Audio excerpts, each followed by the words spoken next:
Asalaamu calaykum waraxmatullaahi wabarakaatu. Bulshada sharafta mudan ee ku xidhan channelka Maalmaal soo dhowaada. Waa xalqadii saddexaad ee taxanaheennii Dabin yaa dilay Selma ee daawasho wacan.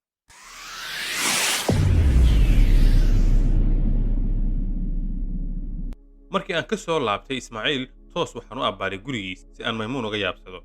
Abba way hambalyo, laakiin waa ku tuugaa qoftaas niyaddeeda ha jebin. Maymuun waa dadka laabta xaadhan oo aan jeclayn dhibta iyo rafaadka. Waa saaxiib fiican oo ka fikiraysa wanaagga saaxiibteed. taas ka welwel u abbaayo. Faa'iiso inaan dhibaateeyo iska iloowe in cid kale wax u geysato ayaanan oggolayn ayaan ugu warceliyey. Haddii aanu jaamacadda wada joogno iyo guryaha haddii aanu kala joognaba xilli aanu saseeganahay ma jiro. Wada sheekaysigayaga xilli u go'ani ma jirto.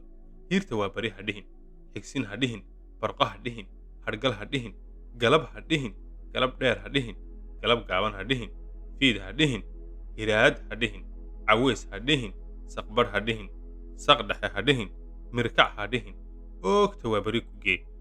Waqti wada qaadashada dadka isjecel wanaag mooye yaa xumaan ku sheegay. Wariyaa yidhi dambaab baa ku jira darajo mooyaane. Galab aanu liido isku raacnay, ciiddii qabooweed ee xeebta ayaannu ku lugaynaynay inta aanu kabaha gacmaha ku qaadanay. Sidaannu u soconay ayaannu salka waxaannu la helnay dhagaxyadii waaweynaa ee xeebta mid ka mid ah. Luguhu way noo laalaadeen. Hirka biyaha ayaa hadba biyo ku soo seedhinayay. Waa maalinkii aan kubkeeda isha qac ku siiyey anigoon ugu talagelin. Waan laab qosle. Waana tii aan hore idinku idhi naag aan kub iyo badhi lahayn waan ka buubsanahay. Inta aan sidaa u soo jaleecay oo aan daymo suurad badani ka muuqato ku eegay ayaan ku idhi suuban loo ogey jabane kabtoy maxaa diiday jaamacadda annagoo wadna in aan nin iyo owridii noqonno. Waan iscidhib baadhannay oo ilaa iyo hoos ayaynu isugu dhaadhacnay. Maxaa midkeen ka qarsoon oo uusan kan kale ka ogeyn. Guur iyo hadda calyadii ayay dib u alamsatay. Guur hadda armowsan ku habboonayn. Waxay la roon inaynu sugno oo wax hadda ina dedejinaya lama arko. Dhowr sheeko xiriir oo goobtii aan ku alifay ayaan uga sheekeeyey. Dhowr dhacdo oo waxaan uga sheekeeyey guuldarro ku soo dhammaaday. Sababka ugu weynina uu labada qof mid ka mid ahi lahaa. Mid baa guurkii diyaar u ahaa, mise kii kale ayaa kala hor yimi aynu u kaadino. U kaadintaasi waxa ay dhaxal siisay in la kala xiiso dhaco oo wakhtigu ku dheeraado, ama midkoodba geeri asiibto, amase in midkood guur uusan ka baaqsan karin goradda loo geliyey. Hadda xiise badan, hammuun badan iyo kalgacayl badan ayaynu isu haynaa. Wakhtigu haddii uu dheeraado waynu kala daalaynaa, hammuuntuna sidan sii ahaanayso. Inta aan bannaanka kala joogno haddii aynu isku dhacno wax isu keenayaa ma jiraan. Haddii si guur dhexdeena yaallo kumanaan sababood oo aynu ku wada joogno ayaynu haysannaa ayaan ku idhi. Shib ayay tidhi. Way i dhugatay. Way iga jeesatay. Mar kale ayay dib ii dhugatay. Madaxay xoqoqotay. Way qososhay. Aad bay u qososhay.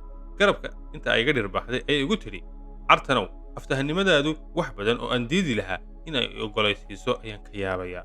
Caqli baa se la weheshadaaye in sidaada u garaad badan oo weligayba aan ku taami jiray ma doonayo in aan ku dhagaadeego. Inaan ku maqli waayo ma rabo. Ka waran hadda haddii ay doonasha dhacdo oo sanadku markuu idlaado aan toos u aqalgalno. Inkasta oo aan jeclaa qamram jug, haddana lafteedu waa soo dhoweyn weyn. Toddobaadyo aan isdiyaarin ku jiray baan ka maqnaa. Tolkaygii oo adeer Ibraahim u horreeyo ayaan talo kula laabtay. Haddii aan lala mashaawurin tolkaa adiga oo maad leh oo lagama maarmeen tashiga odayo loo miirin ninka keligii maalootiyaa meel xun waa u halise ayaa laga hayaa cabdi gahaydh. Si quruxsan ayaannu u doonannay, iyaguna si qurux badan ayay noo siiyeen. Hadda Faa'iiso waa gabadh ii dooran oo markii hore way iiga dhowdahay. Guurka da'dii ka yareed ayaannu soo maraynaa hadda. Wax walba way qurxoon yihiin, wax walba sidoodii ayay ahaayeen. Ilaa aan taleefankeeda ku arkay sawir ay ku wada jireen allaha u naxariistee Salma Cabdicasiis. Gabadhan kula sawiran waa qofma ayaan weydiiyey. Waa gabadh aanu saaxiib ahayn ayay ku jawaabtay. Waa aaway hadda gabadhaas. Way dhimatay allah u naxariistee. Saaxiibbo sidee ah ayaa ahaydeen. Saaxiibbo isku dheer baanu ahayn. Ii faahfaahi. Halkaas ku barateen, goormay dhimatay, maxaa sababay inay dhimato. Oo adigu maxaa sidaas oo dhan uga rabtaa inaad ogaato arrinka gabadhan. Soo qof ku dhow ma yihi. Waxaan doonayaa inaan wax uun ka ogaado saaxiibtinimadiina halka ay gaarsiisnayd. Okay. Gabadhan waxaa la odhan jiray Salma. Waxay ahayd reer Afgooye. Meeshaas ayay noogaga timid. Magaalada markii ay yimaadeen daris baanu noqonnay. Halkaas ayay saaxiibtinimadeedii ka bilaabantay. Waxbarashadii hoose, dhexe ilaa iyo sare waanu wada soconay. Kadib hotel ayay shaqo ka heshay oo waxbarashadii halkaas ay ku joojisay. Hotelkii ay ka shaqaynaysay ayay ka soo dhacday. Maadan maqal miyaa gabadh baraha bulshada la wadwaday oo la lahaa hotel bay ka soo dhacday. Waa iyada. Cajiib. Eebba ha u raxmado. Faa'iiso, gabadhaas waan garanayay. Haye, halkee isku barateen? Garasho sidaas ma aha. Markii aan gaalkacyo ka imid ayaan hotelkaas ku soo degay. Qaybta soo dhoweynta ayay joogtay. farxad aad u ballaaran ayaa ka muuqatay. Habeenka ay gabadhaas dhimanayso waxa aan jiifay hoteelka. Haye, subaxii waraysi ayaa naloo geeyey saldhigga, weliba aabbaha ayaaba na waraystay. Kadib hoteelkii baanu dib ugu soo noqonnay. Waxa aan arkay weriye Cali Aadan Mu'min oo leh dilkaasi dil qorshaysan ayuu ahaa. Subxaanallah. Haye, dareen baa i galay markiiba. Faa'iiso, haddii aad isgaranaysaan reerkooda, waalidkeed ma ii geyn kartaa? Haa, waan kuu geyn karaa, laakiin maxaad ka rabtaa? Inaan iska soo waraysto ayaan rabaa oo intaas aan soo ogaanaa wax naga dahsoone. Cartanow gabadhaas way dhimatay. Ilamana fiicna reerkaas xasuuso xanuun leh inaynu gelin. Aniga ayaa hadda ku jira xasuuso xanuun leh ee iigii waan ku baryayaa. Jimco galabteed ayaanu u tagnay qoyskii ay Salmi ka geeriyootay eebbaweynaha u naxariistee. Aabba 70kii fooda la galay, hooyo kontoomeeye lagu qiyaasayo iyo Cabdiraxmaan oo 19 jir ah ayaanu ugu tagnay gurigii. Wayna soo dhaweeyeen oo waxa iswaji garanayeen Faa'iiso. Isxal waraysi iyo isbarasho kadib waxa aan ku idhi iga raali ahaada hooyo iyo aabe. Waxa laga yaabaa inaad xanuun aad ka soo kabanayseen aan dib idin xasuusiyo. Maxaase sameeyaa laabtaydu ma qaboobayso. Magacaygu waa Cartan, hooyo iyo aabbo. Gabadhiina Salma aqoon uma lahayn buuran. Mar kaliya ayaanu xoogaa hadal isweydaarsanay. Habeenkii ay dhimanaysay waxa aan ka mid ahaa dadkii hoteelka jiifay. Subaxii baan Facebooka ku arkay inaad tidhaahdeen gabadhayada ku talagal ayaa loo dilay. Hooyo iyo aabe, waxa aan doonayaa inaad ii sheegtaan wixii aad og tihiin. Waxaana la arkaa si wada jir ah inaanu cadaalad ugu raadino Salma. Adigu ma askari baa tahay? Aabihii ayaa i weydiiyey. Maya ayaan ugu jawaabay. Marka maxay tahay waxa aad noo samayn karto ayuu i weydiiyey. Tabari meelayna dhigtaba waan halgamaynaa. Adeer macane, aad baad mahadsan. Niyad wanaagaagana waan kaaga mahadnaqayaa. Taa marka laga yimaado, gabadhayada sida la sheegay dabaq ay ka soo dhacday. Waxaan hubo oo aan arrinkaas ku dafirnana ma hayo. Wixii aan subaxii ku sheegay miidiyaha wax saxan may ahayn. Kaliya naxdintii iyo filimwaagii ayaa iga xoog badiyey. Ma jirto cid dilanaysa gabadhaas miskiinta ah iyo sabab lagu dilayo midna. Naasabeel baa nagu soo dhacay. Aniga oo aad u cadhaysan ayaan ka soo tegey gurigii. Shakigaygii aan ka qabay in la dilay wuu iga soo baaba'ayaa hadda. Waxaan iska aaminay shirka la sheegay gabadhu inay ku dhimatay. Sideeda aan iska aaminsanaadee muxuu Cabdiraxmaan yar iiga daba yimid? Wiilkii yaraa ee Salma la dhashay ayaa inta uu iga daba yimid nambarkiisa ii qoray. Waxa uu igu yidhi caawa WhatsAppka igala soo hadal anaa war ku haye. Hadalkii uu iga daba tuuray Cabdiraxmaan ayaa mar kale dareen iga tegey dib igu soo celiyey. Faa'iiso oo i garab socotay way yaaban tahay. Labadeena waxaan isweydaarsanayna suuragalnimada in la dilay gabadhaas. Muxuu hayn karaa Cabdiraxmaan baan isweydiinaynaa. Haddii ay noqoto in la dilay maxaanu ka qaban karnaa? Cartanow waan cabsanayaa anigu. Ka waran haddii shakigaagu sax noqdo. Ka waran haddii gabadhaa la dilay. Annaga ayaa noo damaanad qaadaya inuusan dhibina soo gaadhaynin. Qaali, hawshan aan faraha kala baxno. Gabadhaasna aynu u ducayno. Waa Faa'iisa oo labadeedaba noo baqaysa. Istaji macaan, wuxuu odhan doona Cabdiraxmaan iyo sida xal noqon doonaba ma ogin ee aynu ka dhur sugno. Soo ma habboona wixii uu la yimaado inaynu aragno, kadibna aynu ka wada tashano. Intaas ayaan laabta ugu deji. Arrinkan anigu waan ka didsanahay. Salmi saaxiibaday bay ahayd, haa. Laakiin hadda ma rabo guri cusub oo aan dhisan rabo inuu dib iga soo galo. Waan ku maqlaa mar walba, ee adiguna i maqal. Fadlan hawshan halkaa ku jooji Cartanow. Markan way cadha hadashay Faa'iiso. Waan ka xumahay Sharafi inaan sidan u hadlo. Gabadhaas arrinkeeda anigoo aan meel ku ogeyn nasan maayo. Afkayga oo uusan hadalku ka dhammaanin ayay iga jeesay. Xanaaq ayay la jeesay. Ju'na imay odhanin ilaa iyo gurigooda ay isku hubsatay. Markii ay sii gelisay ayay waxay igu tidhi waxaad u digi dam leedahay waa inaad arooskeenna burburisay ee ku soco. Qam ayay albaabkii ka siisay. Waan jecelahay iyada oo waan dareensanahay inay labadeennaba noo naxayso iyadoo ay saa tahay arrinka Salmi ahmiyadsiin buuran buu u baahan yahay. Hortayda iyo ambada aan u socdo tiigso oo ka salgaadh mooyee dib uma joogsan karo. Cadceeddii baa godka gashay. daqiiqad ayaan u tirinayaa saacadda. Salaadii cishe salaam naqsigeedii kadib ayaan WhatsAppka fariin uga diray Cabdiraxmaan. Sidii inuu fariinteeda sugayay ayuu hore iga soo jawaabay. Oo muu sugine isla markiiba uu soo baniiniyay. Xabaar baan wada hadlaynay oon is xal waraysan. Wuxuu iga codsaday berri galab inaan isugu nimaadno hoteelka Jawhara. Wuxuu igu adkeeyey keligay uun in aan u tago oo aanan arrinkan cid kale ka wadaagin. Awal ayaan daahsanayay haddana sugitaan kale ayuu igu sii dheereeyey. Habeenkaas oo dhan maalin ayuu aniga ii ahaa. Indha aan leeyahay ismaan gelinin. Maskaxdaydu marnaba may nasan. Malo waliba malaha uu ka xun yahay ayaan malaysanayay. Waxaan maqli jiray qolyahan criminology-ga oo yidhaahda qof waliba waa dambiile ilaa ay caddaato inaanu dambi lahayn. Si ay qolyaha caafimaadku u yidhaahdaan qof la arkaba AIDS ayuu qabaa inta uu isbaaro oo negative ku noqdo mooyaane. Habeenkii oo dhan waxa aan ku sheekaysanayay ka waran haddii ay Faa'iiso dilka Salma wax ka ogeyn. Waa saaxiibaday bay tiri. Murugo badanna foolkeeda kama muuqan. Maxay u diidan tahay arrinka gabadha in la faagfaago? Cabdiraxmaan muxuu igu yidhi keligaa kaalay isagoo og in aan Faa'iiso wada soconay. Xilligii ballanta ayaa la gaadhay. Anigu 30 daqiiqo ka hor ayaaban sii tegey. shaah malab leh ayaan 2 koob goobtii ku dejiyey. Cabdiraxmaan oo orod alabas ka muuqdo ordaya ayaa soo galay maqaaxidii.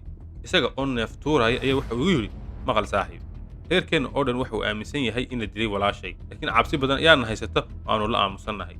Waxa aan hayaa taleefankii Salma. Markii naloo soo sheegay geerida abbaayo ayaan goobtii ka helay taleefanka. Jeebka ayaan gashaday oo cidna maan tusin. Kadib waan soo hagaajiyey. Taleefankan wax walba waad ka heli kartaa. Isaga qaado oo walaashii cadaalad u raadi. Arrinkanna adiga ha kugu ekaado. Aniga oo leh war shaah iyo wax cab iyo horay ka kalifteeyey. Taleefankii uu ii dhibay ayaan shiday. Logba kuma xidhnayn. Qaybta sawirrada ayaan galay. Waxaan sawirradeedii ahayn kuma jiraan. Waan ka soo baxay qolkaas. Qaybta wicitaanka ayaan imid. Waxaan arkay qof magac Ismaaciil wata inay aad isku wacaayeen. In ka badan dhowr iyo 10 wicitaan ay iswaceen. Ismaaciilkii aan meesha ku arkay nambarkiisii haddii aan sii fiiriyey waa isla Ismaaciilka aanu saaxiibka ahayn. Baadhid kale ayaan ka sii qaaday aragtida magacii Ismaaciil. Sal iyo baar, daba iyo dacal, meel la arko oo fariin la isku dhaafsan karayay ayaan baadhay. Facebooka waan ku hungoobay isaga. Waxaan hasaawe xodxodoon ah aan ahayn ishaydu may qaban. WhatsAppkii ayaan cabbaar ku jiray. Wax buuran oo malo la gelin karo kumaan arkin. Marka laga reebo nambar xoog iga shakisiiyey. Waa qof mar la arkaba u soo qoraya gabadha waqti iyo goob. Masalan, 7 fiidnimo naasahlo, 4 galabnimo weheliye, 10 subaxnimo ambassador. Waqtiga iyo goobta qayaxan ee uu qofkan soo qorayo ayaa dareen geliyay. Wajahada masawirka u saaran ayaan eegay. Waa nin da'da kontomeeyaha sii garaacaya. Suud madow iyo okyaalo madow ayuu xidhan yahay. Sibuu wejigiisu iigu yaal. Aad bay iigu daabacan yihiin. Ilkahan dhaadheer balse meelaan u qaado maskaxdayda waan ka waayay. cirkabaha isku shareertay ninkii baan masawirkiisii inta aan taleefankayga ku shubtay ayaan Facebookga qaybta storyga soo dhigtay. Wax loof la saaro, wax like lala dhaco, fariintii aan doonayay hadda ayay soo dhacday. Waa cartanow xildhibaan Khadar Caynab maxaad isku tihiin ayuu ii soo weydiiyey in Facebook aanu saaxiib ku nahay. Waxaan isku nahay baan aqaanaa Mooryaanka faro ayaa iga soo galay ayaan hoosta ka leeyahay. Sawirkii markii baan ka dejiyey Facebookga. Magacii akhyaarku ii sheegay ayaan raadin u diray Facebookga. xildhibaan Khadar Caynab, Anabo Khadar Caynab, Senator Khadar Caynab.